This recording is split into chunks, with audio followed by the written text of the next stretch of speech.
ሰርፕራይዝ ለማድረግ ልንበቃ ነው ማለት ነው። በመጀመሪያ እንኳን ደስ አለሽ እና አንበሳ የምሬን ነው የምላችሁ። እኔ ቃላት ጠረኝ በቃ ለአብርሽ ቃላት ሁሉ ጥፍትፍት ነው ያለብኝ። የምር የዛሬው ስራው በጣም መደነቅ ያለበት ውብ የሆነ ተግባር ነው። በቃ ወንድ ልጅ ሚስቱን ማስደሰት ሲችል ነው።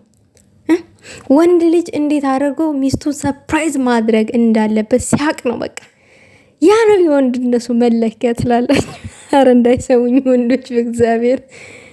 ሰላም ጤና ይስጥልኝ። እንደምን ቆያችሁ የኔ ቻናሌ ተከታታዮች? ኦማይ ጋድ አሳባችሁ ህልማችሁ ሁሉ ነው የተሳካው።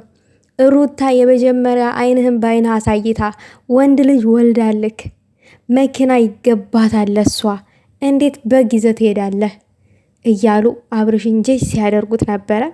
አብርሽ ደግሞ የተግባር ሰው ነው።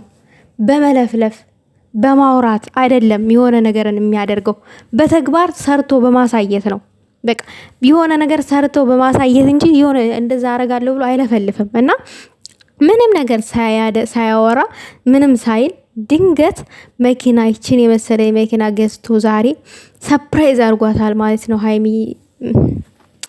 ለሩታዬ ማለት ነው። እኔ ሃይሚ መጣልኝ አፌ ላይ ማለት ነው። የኔ እናት ስለ ሩታዬ አሮኝ ሃይሚ አልኩኝ። ልቤን እኮ ወስደዋል ልጅቷ። ውዶች ይቅር በሉኝ እንግዲህ ምን ማድረግ አይቻልም። ሩታዬ ደግሞ ይገባታል። የምር የመጀመሪያ የበክር ልጁን እኮ ወንድ ልጅ እኮ ነው ያስታቀፈችው ለአብርሽ ወንድ። ስለዚህ በቃ እኔ በጣም ነው ደስ ያለኝ። እንኳን ደስ አለሽ፣ ይገባሻል። ዋጋ የከፈልሽ ሴት ነሽ። በጣም ብዙ ነገር የሆንሽ ሴት ናት። እግዚአብሔር ሩታ ብዙ ነገር ሆናለች ለአብርሽ፣ ብዙ ነገር ተሰድባለች። አረ ሩታ የከፈለችውን የፍቅር መስዋዕት ማንም ሴት አልከፈለም። የእውነት ነው የምላችሁ። በእርግጥ አሁን እኔ ስለ ሩታ ነው እያወራሁ ያለሁት እና ስለ ሌላ ሰው እያወራሁ አይደለም። አሉ ልባማ ሴቶች፣ አሉ ጀግና ሴቶች፣ አሉ ለፍቅር መስዋዕት የሚከፍሉ ሴቶች። ከነዛ ውስጥ አንዷ ናት ሩታ ለማለት ያክል ነው። እና እኔ ቃል የለኝም ለሷ። የምር ይሄ መኪና ያንስባታል። ፕሌን የሚገባት ናት ሩታ። ለምን ጀግና ነች። ምንም ነገር ሳይበግራት ተቋቁማ፣ አስባችሁታል? ልጅ እስከ መውለድ ደረጃ መድረስ አስቡት። ይሄ ነገር አምናበታለች እስከ ጥቅ። ፍቅር እስከ መቃብር እስከሚለው ነው የገባችበት እንጂ ይሄ ፍቅር እስከ ገንዘብ አይደለም። ሩታን የገዛት ገንዘብ አይደለም፣ ፍቅርን የገዛት። የምሬ ነው የምላችሁ። እና ዩቲዩብ ላይ ተዋውቃችሁ አብራችሁ ሰርታችሁ ምናምን የሆነ ገንዘብ ስታገኙ የሚከዳዱ ሰዎች አሉ። የምሬ ነው የምላችሁ። ወይንም ለራሳቸው የራሳቸውን ህይወት ብቻ ለማስተካከል የእናንተን እድሜ እያቃጠሉ ዝም ብለው የሚኖሩ ሰዎች አሉ። ፍቅር ሳይገልጡላችሁ ዝም ብለው ማለት ነው። ግን እኮ ልክ እንደ ፍቅረኛ አድርገው አክት ያደርጋሉ። አብርሽ ሩታ አብረው ስትኖር የጣት ቀለበት ነበረ እጇ ላይ ማለት ነው።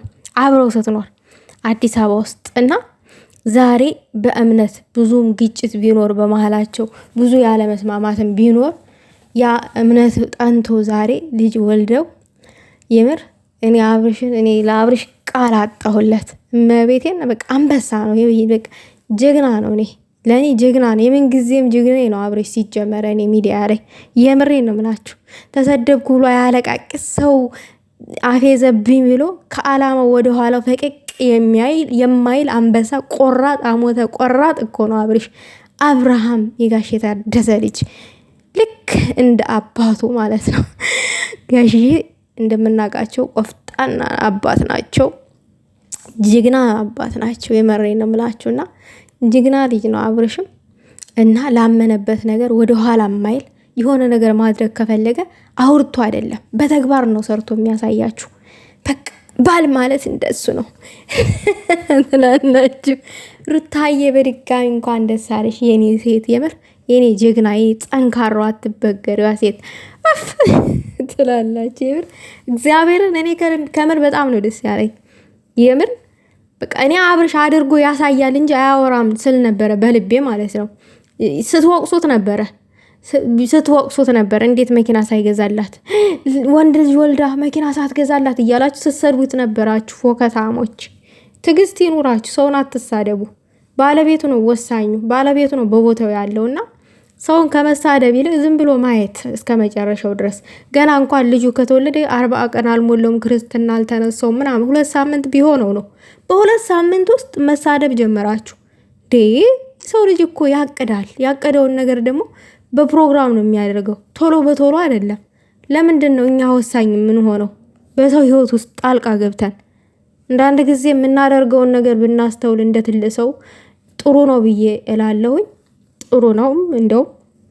እና ለማንኛውም የኔ አንበሳ ጠንካራዋ ሩታ ይገባሻል የኔ እናት የምር